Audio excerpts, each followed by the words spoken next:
como regidor en el municipio de Benito Juárez, propuso la creación del Instituto contra las Adicciones, así como la Dirección de Derechos Humanos. Actualmente, también es presidente del Consejo Ejecutivo Estatal de Morena de Quintana Roo.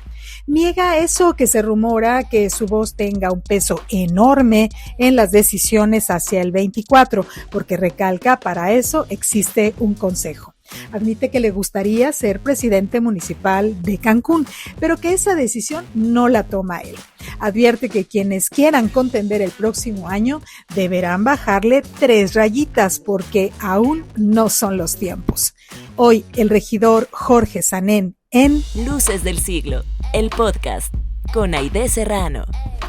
Bienvenidas y bienvenidos a este nuevo capítulo de Luces del Siglo, el podcast. En esta ocasión tenemos a Jorge Sanén, quien es regidor y también presidente del Consejo Estatal de Morena. ¿Cómo estás, Jorge? Muy bien, gracias, Aide, por la invitación a tu programa.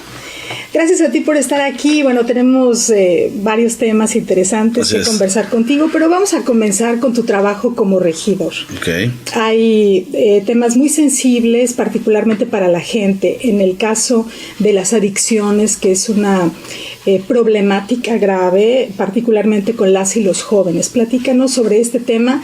¿Qué has aportado tú desde tu silla como regidor? Fíjate que desde que fui regidor en el 2018, junto con nuestro gobernador Mara Lezama, había una preocupación y había una estadística de la ENCODAT en donde nos marcaba como estado, como municipio, el segundo lugar en adicciones y más en jóvenes, ¿no? Y era una preocupación. Yo desde hace 15 o 18 años aproximadamente he trabajado muy de cerca con las adicciones y he trabajado en varios centros apoyando a personas con cualquier tipo de adicción. No necesariamente tienen que ser adicciones a sustancias, también hay adicciones de autodestructivas, ¿no? O sea, donde no hay una sustancia de por medio. Y la primera iniciativa que ingresé al Cabildo fue la creación de un instituto municipal contra las adicciones, que fue aprobado por unanimidad. Hicimos su reglamento y se echó a andar ya a principios del 2019, y la verdad es que hasta la fecha ha desarrollado un buen papel. Hemos sido de alguna manera reconocidos a nivel nacional por el modelo que se ha estado implementando en prevención, de pláticas en la escuela, de pláticas a las familias. Es un programa integral de prevención y en donde también apoyamos a quienes ya tienen la adicción, orientándolos a ver dónde pueden rehabilitarse, ¿no? Y ha tenido un gran alcance porque la realidad es que salvas vidas, salvas familias, vas cohesionando la sociedad. Sabemos que la familia es el núcleo principal de cualquier sociedad y vivimos en un lugar donde desgraciadamente es muy dado a romperse esos núcleos, ¿no? Y se ha trabajado mucho, han tomado el modelo que tenemos en Cancún para implementar en otros países, en otros municipios del país. Te digo que también a través del programa Juntos por la Paz, que es un programa nacional, y la EMPA, la Estrategia Nacional en Prevención de Adicciones, hemos trabajado de la mano con ellos para poder implementar mejores políticas públicas incluso, pero principalmente para la prevención de adicciones en jóvenes, ¿no? De ahí surge también el modelo de Todos por la Paz y ahorita a nivel estatal también se están implementando modelos que surgen finalmente de la creación de este instituto, obviamente con la atinada percepción de nuestra gobernadora de conocer a detalle todo lo que le duele al pueblo y hacerlo política pública para que se vayan cerrando esas brechas de desigualdad. Entonces la verdad es que ha dado buen resultado y pues esa fue la primera iniciativa que tuvimos, ¿no? ¿Tienes datos de los resultados? Es decir, ¿han logrado que menos jóvenes caigan? Se ha disminuido, no hay una estadística. Esta estadística se hace cada 3 años. Desgraciadamente cuando tocaba hacerse la segunda nos cayó la pandemia. Entonces estamos esperando que venga la segunda estadística, que tiene que ser global, no es una estadística que yo saque de la manga, ¿no? Pero sí se ha notado, o sea, yo te podría decir que con una vida que se haya salvado, ya dio resultado el programa. Sin duda. Y han sido más de una. Muy bien. Y en este mismo sentido, los derechos humanos, por supuesto, tener derecho a una vida sana, a una vida libre de adicciones, pero también los derechos humanos abarcan mucho más. Entiendo que estás trabajando también en este sentido. ¿Qué estás haciendo? Sí, mira, yo presido la Comisión de Derechos Humanos, de Desarrollo Social y de Participación Ciudadana. La de Derechos Humanos fue una comisión edilicia que apenas hicieron en la legislatura como comisión nueva y se la asignaron a mi misma comisión. Entonces yo también la presido. Sin embargo, las comisiones de los regidores obedecen a que exista una secretaría con ese mismo nombre. Por ejemplo, la de Desarrollo Social, hay una Secretaría de Desarrollo Social. Yo tengo esa comisión y lo que hago es supervisar, analizar y proponer mejoras y estar viendo que la Secretaría haga su trabajo. Igual en Desarrollo Social, Participación Ciudadana, también hay una dirección de Participación Ciudadana.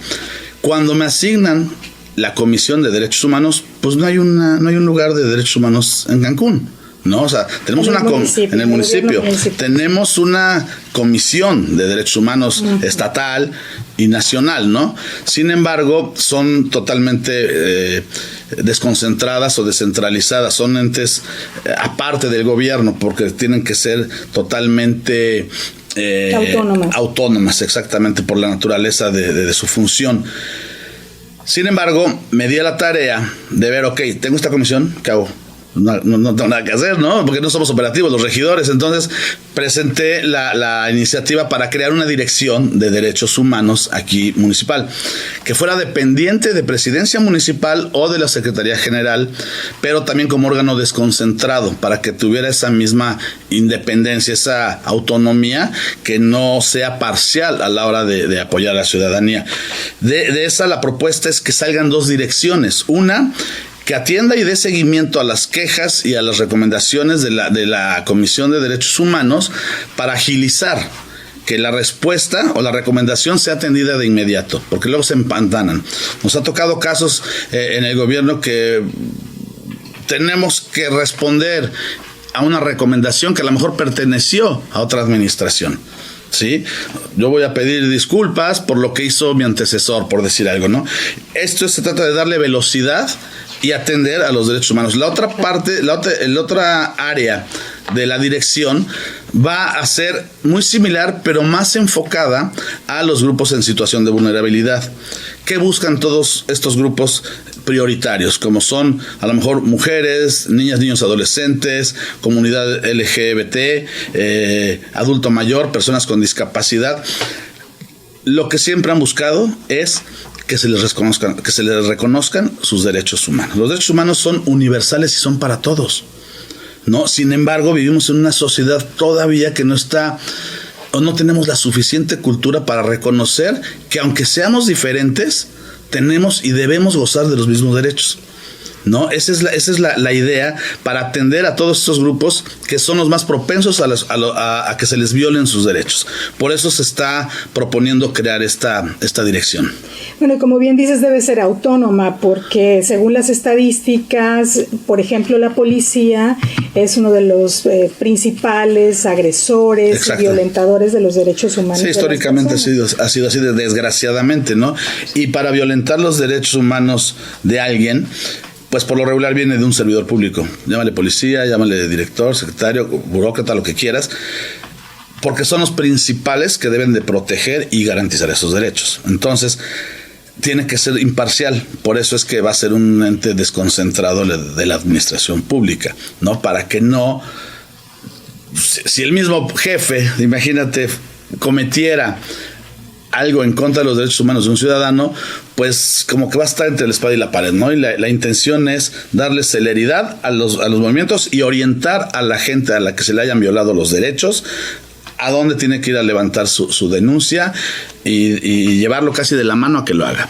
Muchas veces la gente no conoce ni sus derechos. Claro, pero también prevenir, porque el municipio, siendo este gobierno el más cercano a la gente, también tiene una gran tarea y una gran responsabilidad de prevención y de garantizar los derechos humanos, ¿no? De preservarlos. Definitivamente, como tercer orden de gobierno, el municipio es el que está o debe de estar realmente a ras de piso.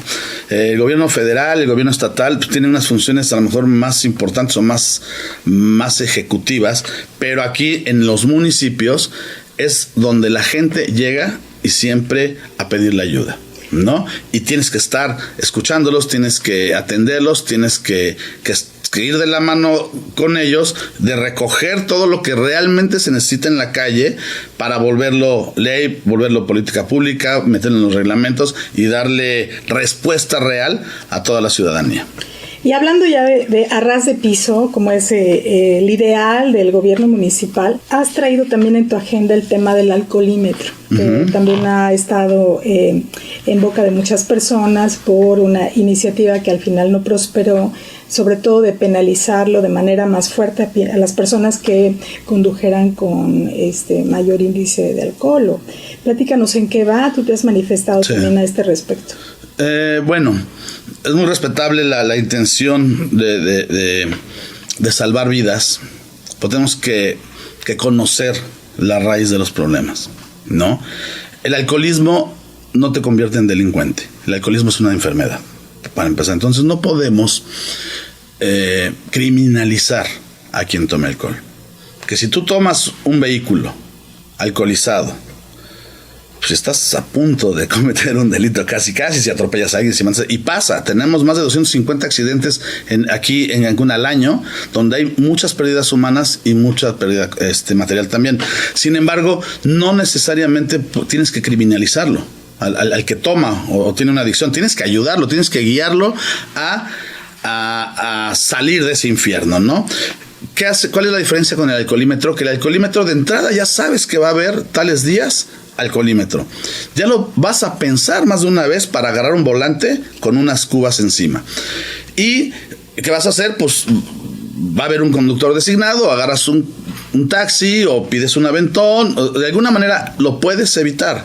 Cuando no pasa eso, la gente no le importa. El chiste es crear conciencia para salvar vidas, ¿no?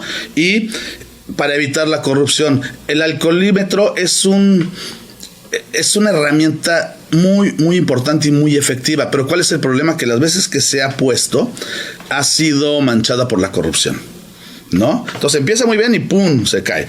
Lo quisimos poner en la administración pasada. Y pues bueno, ahí no fue la corrupción la que nos tumbó, sino el COVID, ¿no? Ya no había manera de seguir, pero iba caminando muy bien. Y a través de otra iniciativa que yo también propuse, que fue la creación del presupuesto participativo, que es una partida económica donde la gente pide qué quieres que hagas con el gobierno con ese dinero. También a través de una iniciativa ciudadana pidieron una unidad nueva para el alcoholímetro. Fue una iniciativa que se solicitó precisamente un centro de rehabilitación de aquí de Cancún. Y eso, pues, fue petición del pueblo. Se habilitó y es lo que estamos haciendo ahorita, volver a implementar el alcoholímetro, pero nos hemos tardado un poco porque tenemos que ver que esté perfectamente blindado contra la corrupción. ¿Cómo lo vas a blindar? Porque yo sé y tenemos información de que el anterior alcoholímetro, pues ya incluso los policías o quienes estaban vigilando acompañaban a la gente a los cajeros automáticos. Sí. No, Entonces, ¿de qué manera estás pensando blindar un alcoholímetro que también es una fuente de corrupción, una fuente de ingresos? Esperemos que no para el gobierno municipal, porque eso sería ilegal, pero para quienes están operándolo. Ese sería el éxito de un programa, sobre todo destinado a proteger a la gente. Mira, ¿cuál es la propuesta? El alcoholímetro tiene que estar en los puntos específicos. No se le va a avisar a la gente, va a estar acá, ¿verdad? Pero luego arman hasta chats, pero bueno. Sí, avisa. Sí, hasta chats. Pero tienen que estar en un crucero, en una esquina en donde haya cámaras. De las cámaras que hay en la ciudad, tiene que estar a la vista de las cámaras, número uno. Entonces ahí cualquier cosa, cualquier denuncia se va a ver.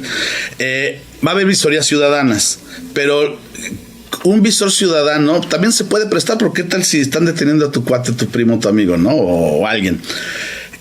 La propuesta es que la mayoría de los visores ciudadanos sean precisamente personas que estén en rehabilitación. Porque cuando estás en rehabilitación generas un sentido de responsabilidad y de honestidad que sería imposible que la persona pasara de largo eso, pasara de largo que estén dándole mordida o estén pidiendo o estén ofreciendo mordida, esos actos de corrupción. Entonces, personas adictas o alcohólicas que estén en recuperación sería parte de los visores ciudadanos que tendríamos ahí, aparte de las cámaras que van a llevar acá, son unas de las herramientas que queremos implementar para evitar a más poder que se cometa algún acto de corrupción, ¿no? Obviamente, no nada más es pararte y multarte. Claro, la pena, la multa debe de ser alta. ¿Por qué? Porque pues, si no te pegan en el bolsillo, también dices, pues lo pago y listo, ¿no? Además, no puedes pagar o no quieres pagar, hay opciones. ¿Cuáles? 36 horas de arresto, ¿no? Pásate la cruda ahí, en el torito, ¿no? O trabajos para la comunidad, ¿no? Servicio a la comunidad, a barrer camellones o a recoger sargazo o lo que se nos vaya implementando. Eso es opcional, para que no digan que es un programa recaudatorio. No es un programa recaudatorio, es un programa para salvar vidas. Esto sí nos va a ayudar a salvar vidas. Y además, adicional a eso, sí o sí, tienes que chutarte 1 o 2 pláticas dependiendo el grado de etílico que traigas en AA. ¿Por qué? Porque el que tiene la enfermedad del alcoholismo, el último en darse cuenta es él. Pero a través de una plática de testimonial de personas que tuvieron problemas con el alcohol y el volante, claro, te puede caer el 20. Puedes hacer conciencia de que en realidad tienes un problema y que necesitas pedir ayuda. Y entonces ahí entra también el Instituto Municipal contra las Adicciones para decirle, a ver, no hay bronca, te ayudamos. Hay un programa en España de justicia alternativa donde a los que son alcohólicos o adictos y cometen alguna infracción, alguna falta administrativa, efectivamente los meten a la cárcel, pero no es a la cárcel, es a un centro de rehabilitación en donde los preparan. Son 8 meses, pero no es revuelto con todos los delincuentes, ¿no? Sino que es una especie de centro de rehabilitación donde se aplica esa justicia alternativa, donde aprenden un oficio, donde se trata al enfermo y a la familia. Porque cuando hay un alcohólico o un adicto en una familia, no solo es el enfermo, enferma toda la familia y todo lo que está a su alrededor, ¿no? O sea, todos conocemos a alguien así, o tenemos en la familia a alguien así, o somos alguien así. Eso es lo que debemos de conocer y entender antes de criminalizarlos. Están estigmatizados como si fueran delincuentes, ¿no? Entonces, tenemos que ayudar a la sociedad, no tenemos que imponerle nada, ni criminalizarla, ni ser lo que no debemos hacer. Tenemos que ayudarlos, tenemos que generar el bienestar para todos y para todas. Esa también es parte de los derechos humanos, ¿no? De respetar y de ayudar. Claro. Hablemos ahora de tu papel como presidente del Consejo Estatal de Morena. ¿Es cierto que tú eres el que mandas y el que vas a decidir las candidaturas? No, hombre, ojalá tuviera uno ese poder. No, para nada. Tenemos un consejo. Todavía no, apenas los diputados creo que cambiaron ya también el calendario electoral, que antes empezaba en septiembre, ahora va a empezar hasta enero, y no se me hace malo porque pues, son mucho tiempo en donde todo el mundo se empieza a hacer así de por sí, hoy ya muchos corcholatotas y corcholatitas están aceleradísimos. Se me hizo atinado que lo cambiaran para que el proceso electoral empezara en enero, y hay que esperar, así como hay que esperar las reglas del juego. Hoy por primera vez tenemos un partido ya estructuralmente bien organizado. Desde que ganó Andrés Manuel López Obrador, pues el partido que ya existía, pero fue tan vertiginoso el triunfo que no había tiempo de tener una organización estructural muy bien definida en todo el país. A lo mejor mandando delegados en funciones de presidente a cada estado, y pues cada quien hacía lo que quería y todo eso. Hoy, el año pasado, tuvimos ya la selección en todo el país de los consejos estatales, el cual presido aquí en Quintana Roo, y de ese consejo emana el Comité Ejecutivo Estatal, que comanda hoy como presidenta de nuestro partido Joana Acosta. Hay que esperar los tiempos a que nos digan cómo va a ser el proceso interno, para empezar. Una vez que esté hecho el proceso interno, las reglas del proceso interno, implementarlo en nuestro estado, y de acuerdo a eso es como se va a seleccionar las candidaturas. Hay otros factores importantes que tenemos que ver, como son las alianzas, si va a haber o no va a haber alianzas, si va a ser con 1, con 2, con 3 partidos, quiénes van a ser los aliados, ¿no? Y de acuerdo a las canicas que cada quien tenga, pues a lo mejor dónde va a poner candidatos uno, donde otro, cuántos, son muchos factores, ¿no? Si va a ser mujer, si va a ser hombre.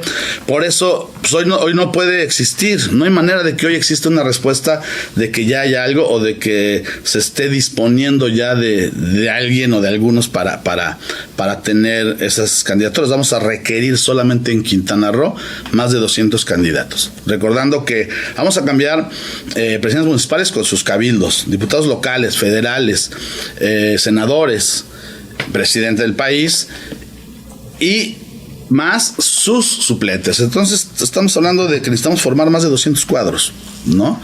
Más de 200 candidatos entre propietarios y suplentes.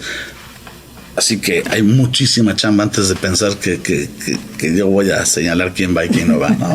El consejo al final avala, no decide, avala las candidaturas. Pero sin embargo, como tú bien dijiste, ya hay corcholatotas, sí, muchas personas que ya se han apuntado, que incluso ya están haciendo campaña. Pero dinos, tú como presidente del Consejo Estatal de Morena, ¿cuáles consideras que deben ser las características mínimas, como un piso básico que deben tener las personas que abanderen Morena?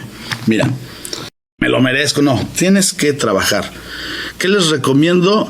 Que le bajen 3 rayitas, que hagan partido, que hagan trabajo partidista, que generen comités de base. Tenemos como meta generar 3,000 comités de base de aquí a cuando sea la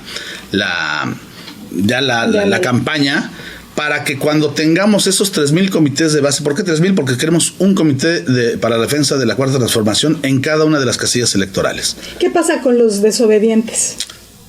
Pues es que lo triste es que a veces no pasa nada. ¿Qué va a pasar? Pues que no van a pasar. Digamos que esa sería como la línea. ¿La línea sería alinearse? Pues no es alinearse, porque se oye muy, muy impositivo. Se trata de ser disciplinados y de comulgar con el ejemplo, ¿no? O sea, ¿cuál es nuestro principal ejemplo? El presidente Andrés Manuel.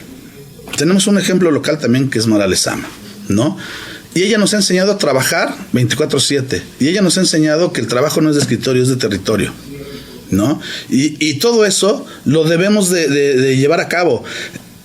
Mira, lo que yo te pueda decir te puede convencer, pero lo que yo haga es lo que te va a terminar de convencer o no. La palabra convence, el testimonio arrastra. Esa es una realidad. Entonces, no hay algo que diga, bueno, si te pasas y sigues haciendo lo mismo, te voy a sancionar de tal manera. No existe una sanción tampoco.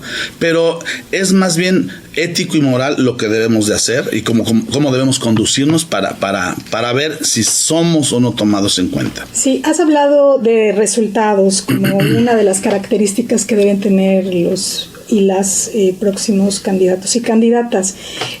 ¿Cuál sería la autocrítica desde Morena para los resultados de Morena, que ya ha estado gobernando tanto en municipios como en el gobierno del estado? Bueno, en los municipios que nadie es perfecto, todo es perfectible. En los municipios que hoy tenemos, hasta donde yo tengo conocimiento, ha habido buen trabajo.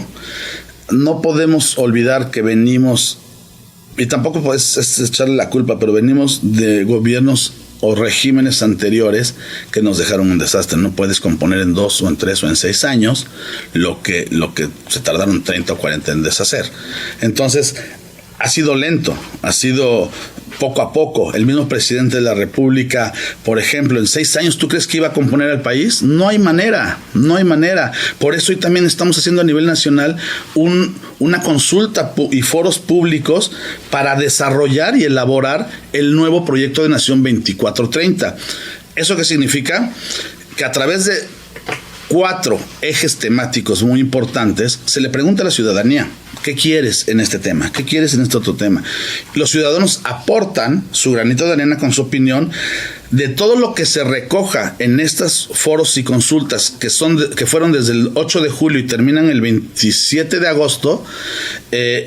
se va a hacer un plan nacional de desarrollo. Ese plan de desarrollo se le va a entregar a quien encabece la candidatura presidencial cuando sean los tiempos. Y sí o sí lo tiene que integrar a su plan nacional de desarrollo. Con esto podemos abatir las dudas que tiene la gente muy preocupada y a lo mejor con cierta razón de que digan, ya se va Andrés Manuel, ¿quién va a llenar sus zapatos? Ya se va Andrés Manuel. ¿Hoy no saben lo que la gente quiere? Sí, claro, pero hay que preguntarles. Una cosa es que yo suponga o asuma lo que quieren y otra cosa es que se lo preguntes directamente, ¿no? La primera etapa de la Cuarta Transformación ya la está por concluir el presidente Andrés Manuel.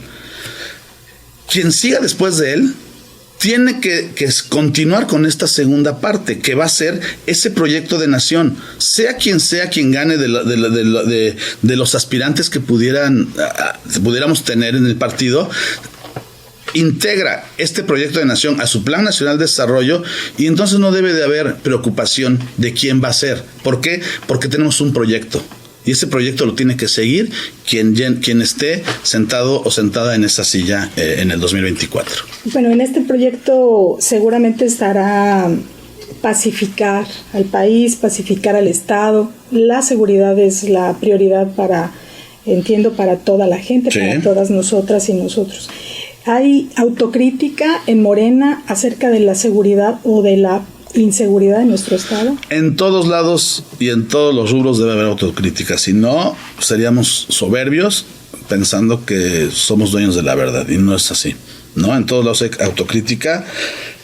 La corrupción se empieza a quitar o a eliminar de arriba abajo. Pero no quiere decir que porque llegue tal persona se acabó la corrupción, no es magia, ¿no? Yo puedo ser incorruptible, no puedo responder por el que está abajo de mí. Quisiera responder y quisiera meter a la gente que lo haga, pero la corrupción se sigue infiltrando en muchos lados y sigue siendo latente y vigente la corrupción. Sin embargo, ha habido baja en la corrupción, porque todo se traduce a corrupción y a la impunidad, ¿eh? ¿Ha bajado la corrupción? Claro que ha bajado. ¿Se nota? A lo mejor no se nota. Pero ¿cómo se nota que sí ha habido corrupción? Vamos a hablar aquí en el estado. Con todos los programas sociales que ha estado bajando la gobernadora a la gente, como Mujeres Poder, Mujeres Vida, ahorita las unidades del bienestar y los que vengan, es porque hay lana, hay dinero, un dinero que jamás llegaba al pueblo. Es un dinero que ni siquiera es del gobierno, es de la gente, se tiene que devolver. Todo se convierte en dinero. Baja la corrupción un poquito si tú quieres, pero con que baje un poquito alcanza para más. Y empiezas a cerrar estas brechas de desigualdad que hay entre unos y otros. Entonces, te vuelvo a repetir, crítica, pues claro que tenemos que ser autocríticos y aceptar las críticas que vienen de afuera, ¿no? Habrá críticas también que son incisivas o que son a modo o que no son reales y también hay que escuchar, nada más, ¿no? Pero hacia adentro tenemos que ser totalmente críticos, ver qué está fallando y es lo que se está haciendo ahorita, te repito. Una de las preguntas que te hacen en estas consultas que le hacen a la ciudadanía es, a ver, en este rubro, ¿qué ha hecho para ti la Cuarta Transformación? ¿Y qué le falta por hacer? ¿No? Ese es preguntarle al pueblo en qué estoy fallando, ¿no? Y hacerle caso. Entonces, claro que hay autocrítica y claro que falta mucho por recorrer, ¿no? Claro que la Cuarta Transformación goza de gran popularidad. Uh-huh. ¿Hay soberbia? Bueno, la soberbia podría existir no en la Cuarta Transformación, en las personas. Yo no puedo decirte o criticarte a un partido, a una sociedad, a una ciudad, a un grupo, un grupo. Te puedo criticar a ti, o a mí, o a una persona en específico. La soberbia existe en lo personal y es connatural al ser humano. Por lo regular es egoísta y soberbio. Entonces se tiene que trabajar en cambiar esa personalidad a ser amable, humilde y servicial, ¿no? Hay un dicho que dice que el que no vive para servir, no sirve para vivir. Yo lo traduzco ese dicho siempre a menos palabras. El que no sirve, no sirve. ¿Hay confianza excesiva en que van a ganar el carro completo en el 2024? Pues mira, no confianza excesiva. Sabemos que tenemos los gobiernos de la Cuarta Transformación han hecho buen trabajo. A unos no les ha gustado, a muchos no les conviene que estemos en gobiernos diferentes. No podemos confiarnos y además ni siquiera sería sano llevarnos el carro completo, porque entonces no habría un equilibrio de poder. Entonces sí empezaríamos a ensoberbecernos mucho más, ¿no? Sabemos que debe de haber alternancia, debe de haber pluralidad, porque eso también en este camino te puedes subir a un ladrillo y te mareas, ¿no? Y tiene que haber quien te diga dónde le estás regando, ¿no? ¿Dónde te ves, Jorge, en el 2024? Sí, trabajando por la gente. Pero son más de 200 sitios, sillas que se van a disputar. ¿Eres el próximo presidente municipal de Benito Juárez? No soy yo a quien se lo tengas que preguntar. ¿A quién entonces? Mira, es que ni siquiera son los tiempos electorales. Si recuerdas, hace unos pocos minutos te dije que bajarle 3 rayitas. O sea, si yo te digo sí o no, o sea, cualquiera de mis respuestas puede tener una repercusión que va a encender los ánimos. Entonces, ¿dónde me veo? Trabajando desde la trinchera donde quieran que yo esté, para seguir ejerciendo la justicia social que aún sigue haciendo mucha falta en nuestro país, en nuestro estado y en nuestro municipio. Ahí me veo. Estamos llegando al final de esta conversación. Jorge, ¿algo más que quieras agregar?